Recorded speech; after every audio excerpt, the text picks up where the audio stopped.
Hare Krishna, muy buenos días.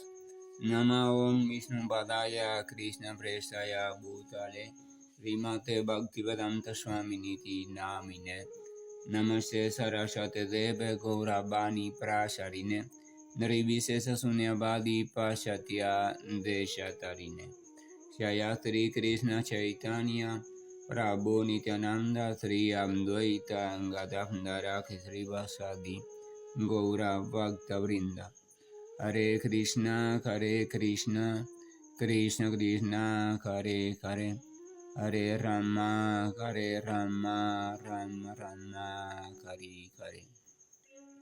Hare Krishna, reiterados. Vamos a continuar con las lecturas y propuestas de reflexiones sobre el siempre radiante Srimad Bhagavatam. Estamos en un punto de la narración donde Brahma ha recibido el Veda o el conocimiento debido a que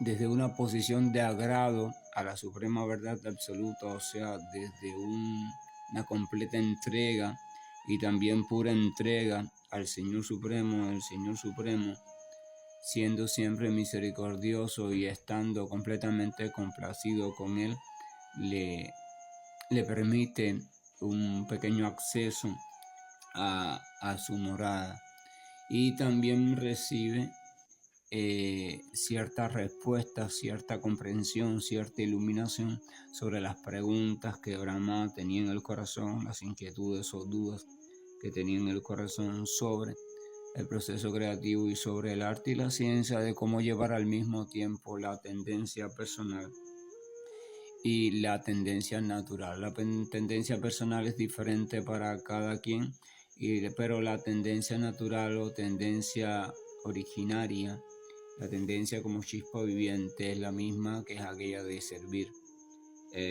al gran fuego, o sea, a la suprema personalidad de Dios, la verdad absoluta, lo ilimitado, como se le quiera llamar. Entonces después veíamos que Brahma se da la tarea de comenzar la cuestión creativa. Para ello Brahma primero expande o primero, ¿cómo se dice? Crea, y realmente no es que crea, ¿no? Primero trae, despierta, convoca a ciertas personalidades o chispas vivientes también que representan cualidades específicas necesarias para el proceso creativo. Dentro de esas cualidades personificadas se encuentra Narada, catalogado como el más grande de todos los sabios. Entonces se dice que Narada asume una postura de mansedumbre, una postura de obediencia, una postura de siempre estar atento a su padre Brahma, y debido a su mansedumbre, a su entrega, debido también a su devoción, entonces Brahma siente satisfacción con respecto a Narada, y en ese sentido se muestra favorable para concederle cualquier deseo.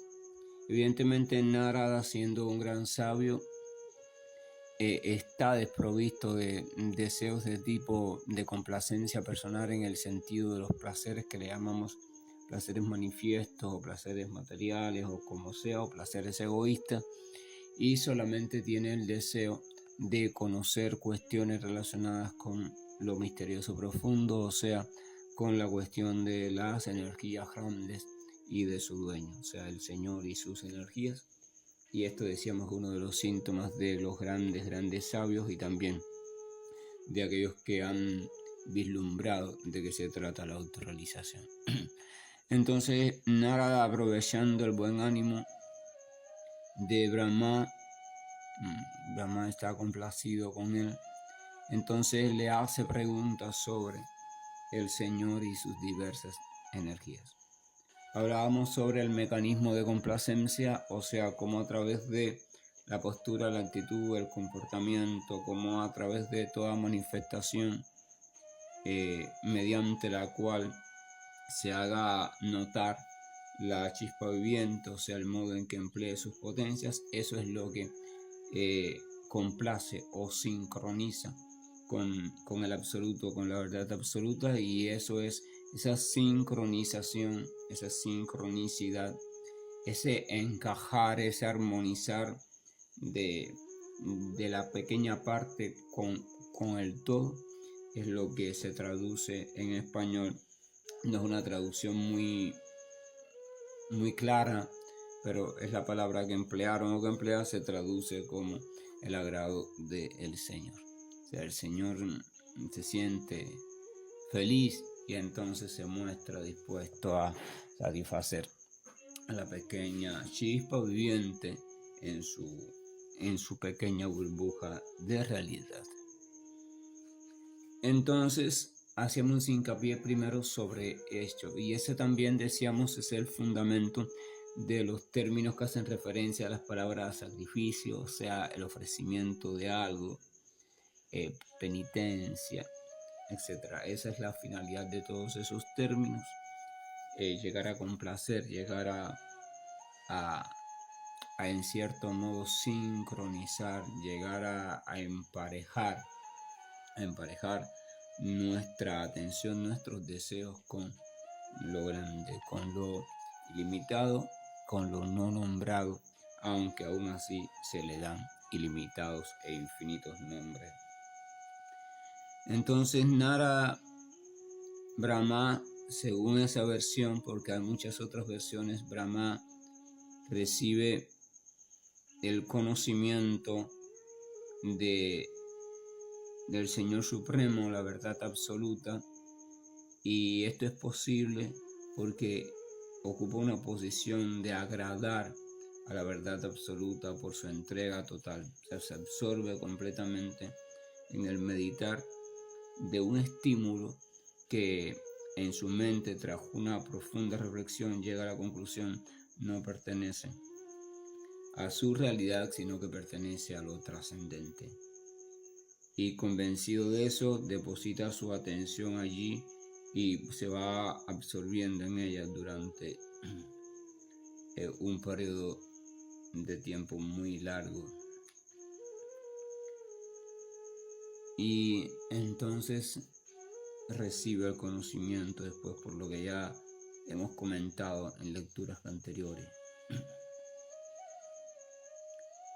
Narada se absorbe en la figura de su padre, Brahma, y entonces Brahma se siente complacido y transmite el conocimiento a Narada.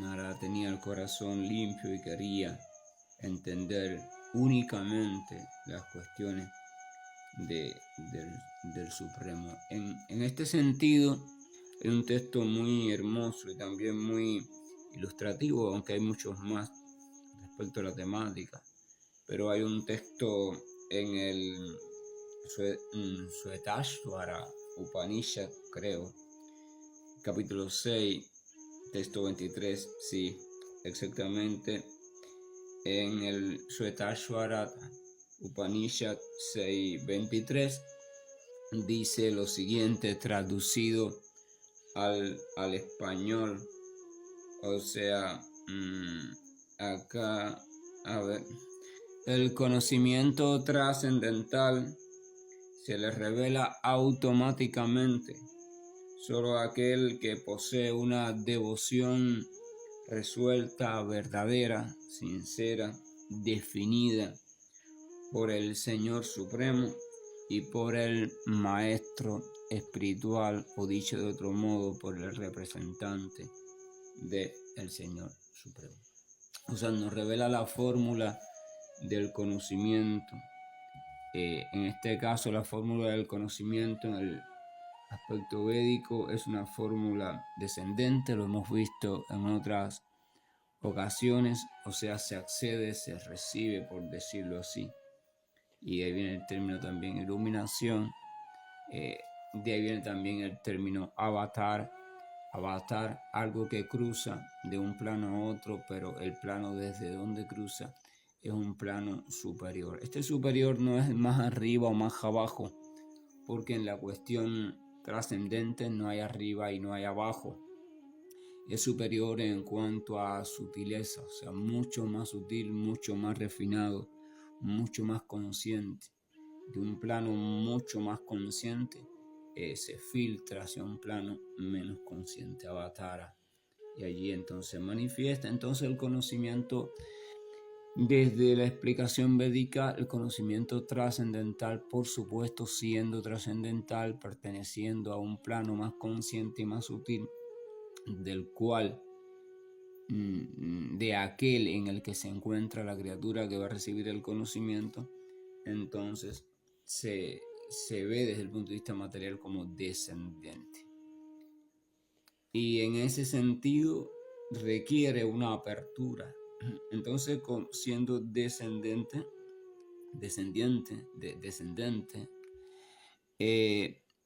hay una categoría, hay un estado marginal, que es el estado o aquello que está sirviendo de pasadizo, de puente, de puerta, de ventana, como le quieran llamar, entre los dos estados de conciencia. Eso que está sirviendo de intermedio no es el receptor del conocimiento, tampoco es la fuente original del conocimiento, el dador del conocimiento, sino es que simplemente el enlace en ese instante entre uno y otro. En todos los planos de conciencia, los cuales en la literatura traducen como planos de conciencia material, término con el cual yo no comparto mucho, pero todo el mundo lo entiende así. Se debe entender que no estando el conocimiento trascendente en ese mismo plano, ni pudiendo la chispa viviente que está anclada a ese plano ir ya hacia el plano trascendente, entonces se necesita de algo que tenga acceso al plano trascendente y al mismo tiempo tenga la oportunidad de también estar presente o filtrarse en el plano material. Entonces a eso es a lo que se le entiende como aquello que actúa como representante de lo absoluto, representante de lo trascendente, ¿entiendes? Hay un preso en una prisión de máxima seguridad, pero hay uno de los guardias de esa prisión de máxima seguridad que vive en el poblado donde vive ese preso. Entonces la familia, la esposa y los hijos de ese preso, cuando ese guardia de seguridad va a su casa, le toca el descanso, la esposa y la familia, los hijos de ese preso, además de preguntarle por el preso, bueno, le envían saludos, si es posible le envían un mensaje, una pequeña nota diciendo cuánto le quieren, esto, etcétera, etcétera. Y el guardia de seguridad, si acepta y ve que no hay nada comprometedor en el asunto, lleva el saludo, lleva el abrazo, y cuando puede ver al preso, busca siempre alguna justificación para verlo a solas, le transmite el mensaje, le dice: tu esposa, tus hijos te extrañan, te mandan un saludo grande y un abrazo, le da el papelito, lo que sea. Entonces, en ese momento debemos entender que ese guardia de seguridad está funcionando como representante de la familia del preso.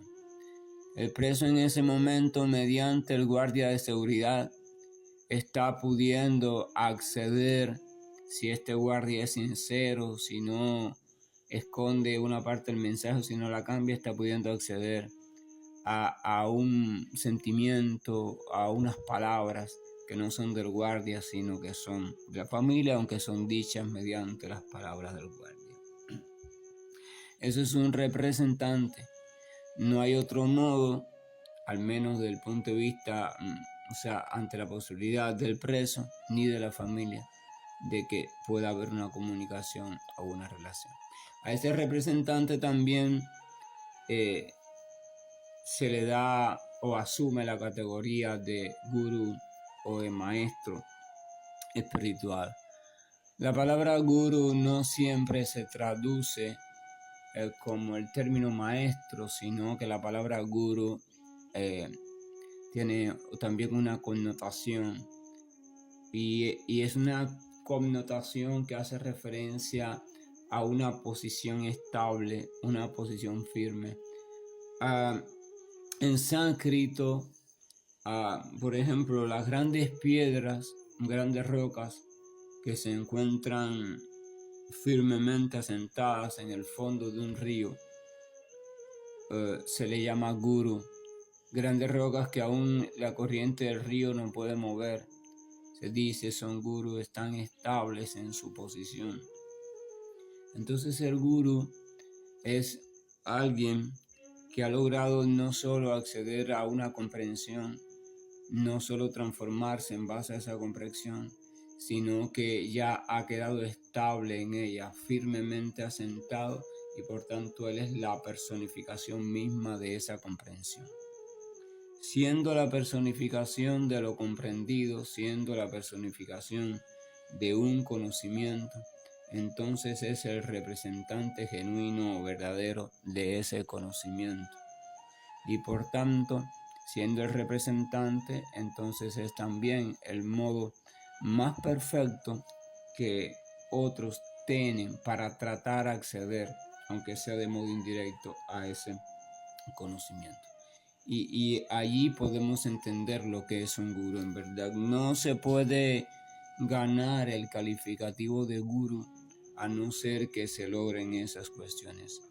Que se logre una transformación, que se logre un acceso, que se logre una comprensión, que se logre una estabilización. O sea, no se puede ser gurú si no se logra eso. Y después se viene a hacer el instrumento o la personificación de ese conocimiento y también de esa actitud, de ese sentimiento, sin que ya quede nada de los rasgos anteriores que poseían los otros personajes por los cuales había transitado esa chispa viviente.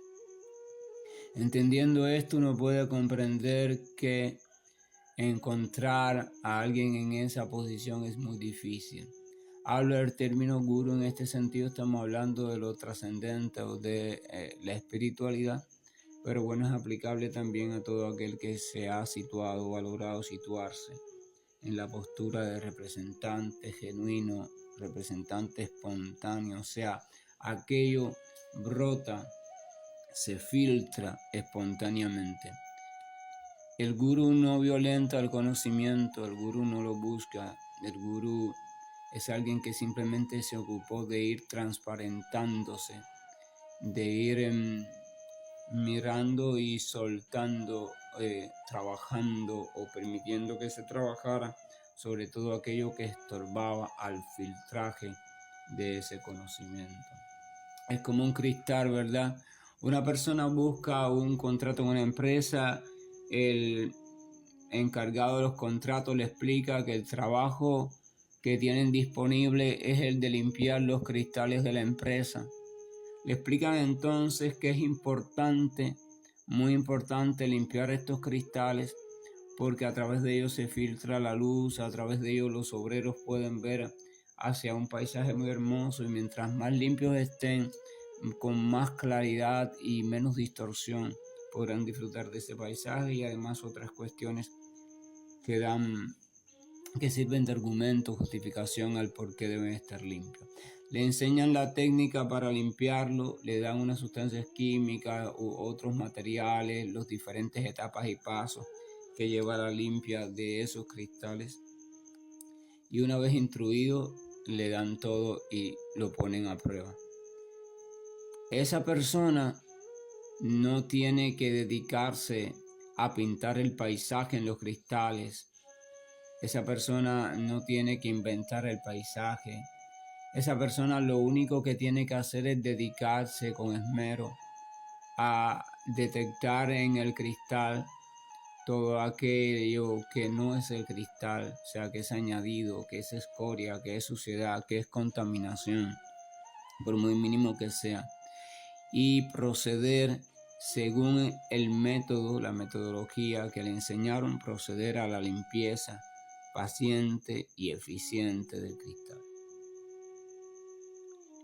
Entonces ese es cuando el trabajo es lo único que tiene que hacer la criatura viviente.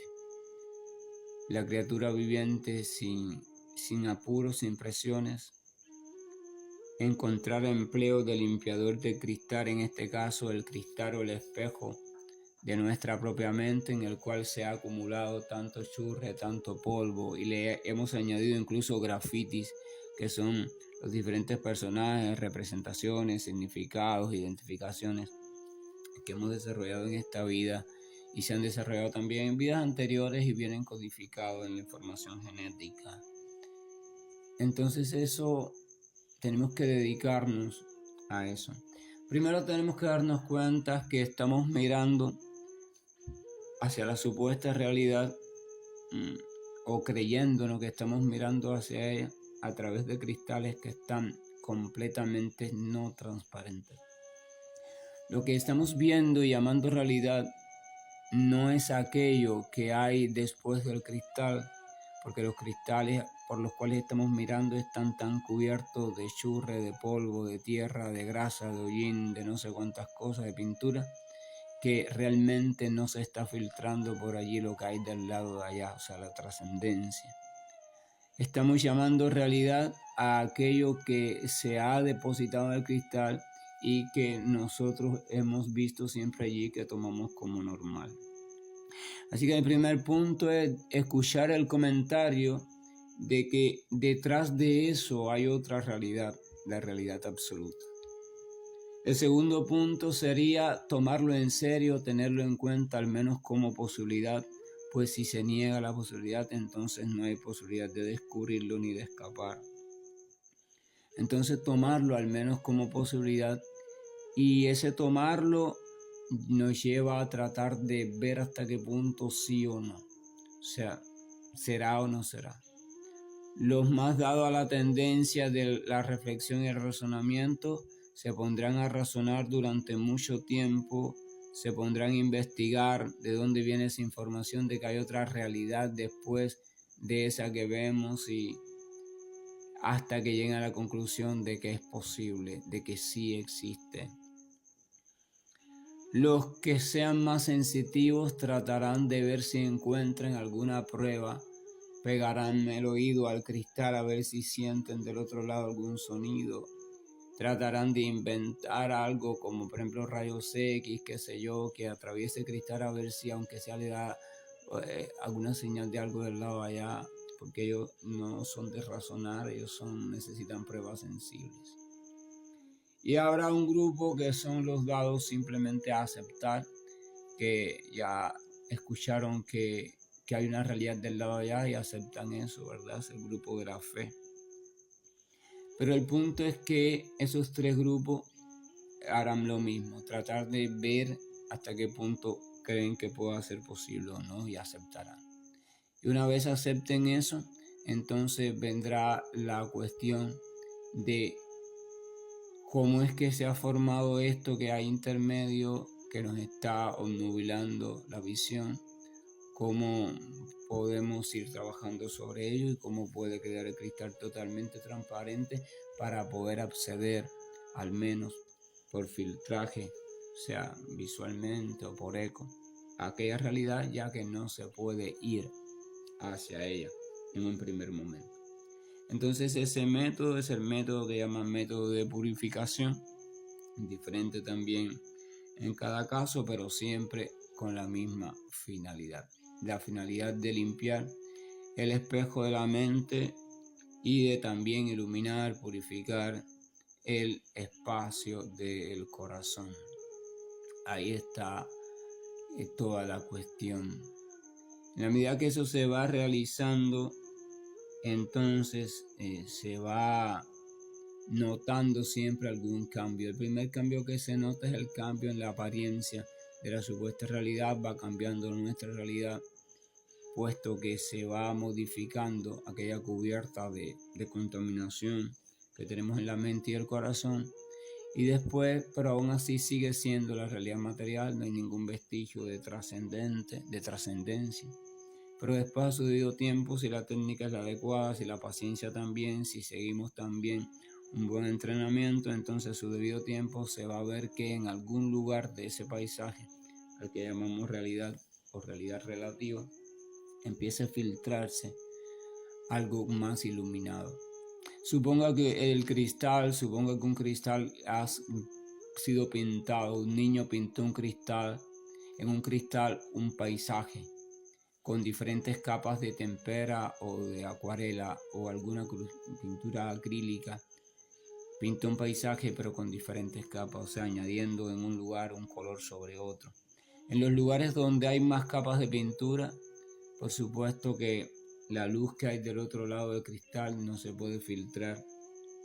Pero vamos a suponer que un limpia cristal o el niño regañado por su madre tiene la tarea de comenzar a limpiar el cristal. En un principio lo va limpiando y como ya la pintura está seca se demora en humedecerse y parece que no se quita. Pero si insiste y utiliza el líquido adecuado, la pintura se irá destiñendo, ¿verdad? Se va perdiendo color, va incluso viéndose que va chorreando, o el paño, la esponja que se está utilizando va tomando color de la pintura. Eso quiere decir que se está perdiendo pintura del cristal. Si sigue limpiando, va a ir descubriendo un color debajo de otro, estos colores se van mezclando, todo se vuelve muy confuso.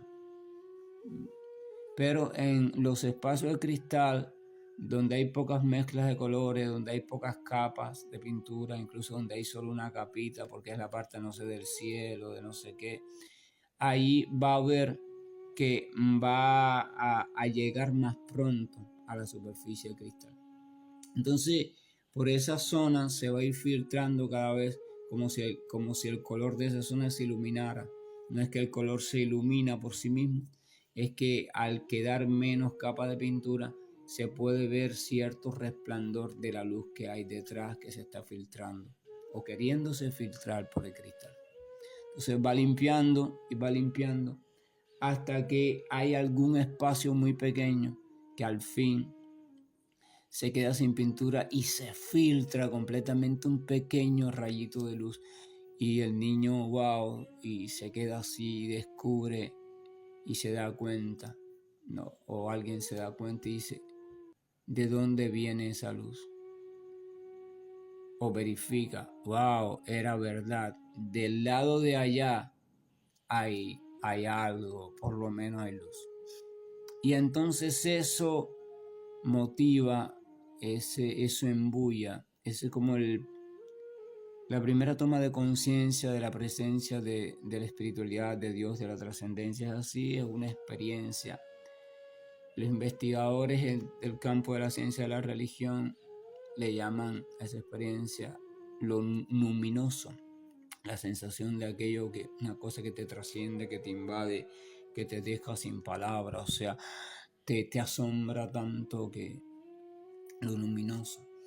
Entonces, y sigue, va raspando, va quitando, así hasta que todo se va descubriendo. Todo se va descubriendo. Uno puede ir entendiendo eso. Entonces el punto está que hay dos cosas.